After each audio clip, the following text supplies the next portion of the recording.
అది ఆయన చెప్పాలా. ఇప్పుడు రెండు ఆస్పెక్ట్స్, ఆయన కాంట్రడిక్షన్ ఆయన చెప్పుకుంటున్నాడు. నేను అడిగిన స్ట్రైట్ క్వశ్చన్, మీరు రాత్రిలో బైబిల్ చదువుకుంటానంటారు, ఓకే తప్పులేదంట, నేను తప్పు పట్టను.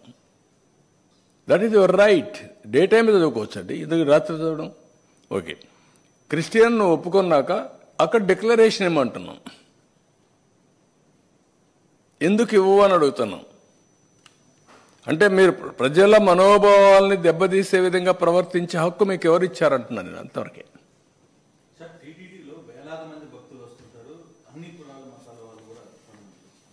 ఇప్పుడు ఈ డిక్లరేషన్ అనేది వచ్చిన తర్వాత రేపటి నుంచి అన్యమతస్తులు ఎవరైనా టెంపుల్లోకి వస్తే వాళ్ళందరి చేత డిక్లరేషన్ చేయించాల్సిన పరిస్థితి ఉంటుంది. అది ఉంటుంది. అది ఎలా ఐడెంటిఫై చేస్తారు? నోన్ పర్సన్స్ ఎవరైనా వస్తే వాళ్ళు కంపల్సరీ చేయాలి. అన్నోన్ తెలియకుండా పోతే ఎవరేం చేయలేరు. ఐడెంటిఫై చేసే వ్యవస్థ మన దగ్గర లేదు కాబట్టి వాళ్ళు వెళ్తే అది వేరే. కానీ వెంకటేశ్వర స్వామి దగ్గరికి వచ్చిన వేరే మతస్థులు అయితే నోన్ పర్సన్స్ ఉంటే they have to sign, nothing wrong in it.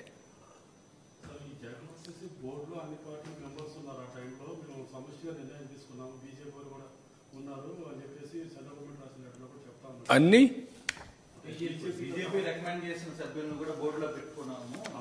BJP ఎందుకు ఈరోజు సపోర్ట్ గా మాట్లాడుతుంది? ఎందుకు అంటే బీజేపీ చెప్పిన ఇది ఉంటే కూడా అండి, మీకు పర్మిషన్ ఇచ్చారా బీజేపీ కానీ రాజకీయ పార్టీలు కానీ రాజ్యాంగం కానీ మీరు పోవడానికి? అక్కడ సాంప్రదాయాలు గౌరవించద్దని ఎవరన్నా చెప్పారా మీకు? బ్లాక్మెయిల్ చేయడం ఏంటండి? నేను వేసింది మామూలుగా అక్కడక్కడ ఉంటే మంచి వ్యక్తులు ఉంటే అన్ని రికమెండేషన్లు డిఫరెంట్గా వస్తాయి, ప్రాసెస్ చేస్తాం, చేసినప్పుడు మంచి వ్యక్తులు వేస్తాం. దాంట్లో ఎవరు తప్పట్టారు, ఎవరు తప్పట్లేదు. మీరు వేసింది 50 మందిని జంబో చేయడం అయి తప్పు. వెంకటేశ్వర స్వామిని రాజకీయానికి ఉపయోగించడం తప్పు, అది వ్యాపారానికి ఉపయోగించడం ఇంకా తప్పు, ఇంకో పక్క పైరువులకు ఉపయోగించడం ఇంకా తప్పు. అవన్నీ చేశారు. ఎవరండి ఆ జాయింట్ ఈవో? ఎందుకు ఈవోగా పెట్టారండి జాయింట్ ఈవో అని? ఏ సర్వీస్ అండి? One of the premier service. TTD అనేది premier service. All IAS officers, senior officers కనీసం నా జీవితంలో ఒక 2 సంవత్సరాలు, 1 సంవత్సరం దేవునికి సేవ చేయాలి, నాకు మోక్షం కలుగుతుంది. అది వాళ్ళ జీవిత ఆశయాలండి. ఎవడో తీసుకొచ్చి ఎక్కడ పెడతారండి? ఏంటి మీకు అంటే మిమ్మల్ని అడిగేవాళ్ళు లేరు కదా, మీకు అధికారం ఇచ్చారని కదా. ఇది అధికార దుర్వినియోగం అవునా కాదా? ప్రజలు డిసైడ్ చేయాలి ఇవన్నీ. ఇంత ఇష్యూ జరుగుతుంది. ఇప్పుడు పర్మిషన్స్ ఇచ్చిన వ్యక్తి, టెండర్లు నిర్వహించిన వ్యక్తి, సోకాల్డ్ వ్యక్తి, మరి ఇప్పుడు దాకా కనీసం అతను ఎక్కడున్నాడో తెలియదు, బయట దానికి సంబంధించిన ఆహారం ఏం జరుగుతుందో చెప్పట్లేదు. మరోవైపు దీనికి సంబంధించిన దీంట్లో ఇప్పుడు సిట్ ఎంక్వైరీ స్టార్ట్ అవుతుంది. సార్ ఈవో అంటే అప్పుడు ఈవో పరిస్థితి, గత పాత అధికారి పరిస్థితి ఏంటి, ఎలా చూద్దాం. అవన్నీ అన్నీ కూడా డీటెయిల్స్ అన్నీ వస్తే దాని గురించి మాట్లాడదాం. నేను ఏ ఒక్క వ్యక్తుల గురించి నేను మాట్లాడడం లేదు.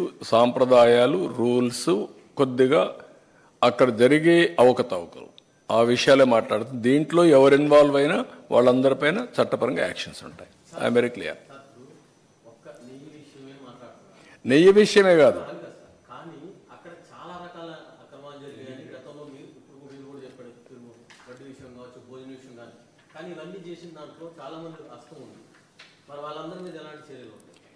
నేనేమంటానంటే అందుకే ఫస్ట్ టైం ప్రక్షాళన కోసం శ్యామలరావుని పంపించాం, విజిలెన్స్ కూడా వేసాం ఇంత మునిపే. తర్వాత ఇది వచ్చింది కాబట్టి ఇప్పుడు సిట్ వేసాం. ఇవన్నీ కూడా 2 విషయాలు ఇక్కడ మనం గుర్తుపెట్టుకోవాల్సిన అవసరం ఉంది. వెంకటేశ్వర స్వామి పవిత్రతకు దెబ్బతినకుండా ఏ పని చేసినా విత్ ఇన్ దట్ పర్వ్యూ ప్రక్షాళన జరగాలి, పవిత్రతకు భంగం కలగకూడదు. ఇందాక మాట్లాడుతూ ఆయన నోటీసులు చూపించారు సార్. ఆయనకి ఇచ్చింది కాకుండా మొత్తం వాళ్ళ కార్యకర్తలకి, నాయకులకి ఇచ్చిన నోటీసులు చూపిస్తున్నారు. అదే నేను అడిగేది, ఏమిచ్చారు? యాక్ట్ ఆఫ్ 30 ఉంది, మీరు వైలేట్ చేయొద్దండి, గుమ్మికూడొద్దండి, గుంపులుగా వస్తే 2 పక్కల మనుషులు వస్తే క్లాష్ అవుతాయి, లా అండ్ ఆర్డర్ ప్రాబ్లమ్స్ అని చెప్పారు. అది వాళ్ళకి ఇచ్చిన నోటీస్. దాన్ని పట్టుకొని నాకు నోటీస్ ఇచ్చారని చెప్తే దానికంటే ఏం కావాలండి? ఈయన నోటీస్ ఇచ్చారు, అదే నేను అడిగింది. నీకు నోటీస్ ఇచ్చారా? పోవద్దన్నారా? ఎవడన్నా చెప్పారా నీకు వచ్చి నిన్ను వెంకటేశ్వర స్వామి టెంపుల్కి పోనేమని చెప్పారా? What are you talking? నేను ఎందుకు చెప్పాల్సి వచ్చింది? ఇప్పుడు ఇవన్నీ చెప్పకపోతే డిఫాల్టర్స్ అవుతాం, లేకపోతే నేను చెప్పాల్సిన పని లేదు ఇప్పుడు ఇవన్నీ. అంటే వీళ్ళు ఏ అబద్ధాలు చెప్పినా కండెమ్ చేయకపోతే అబద్ధాలే నిజమైపోతాయి. That is where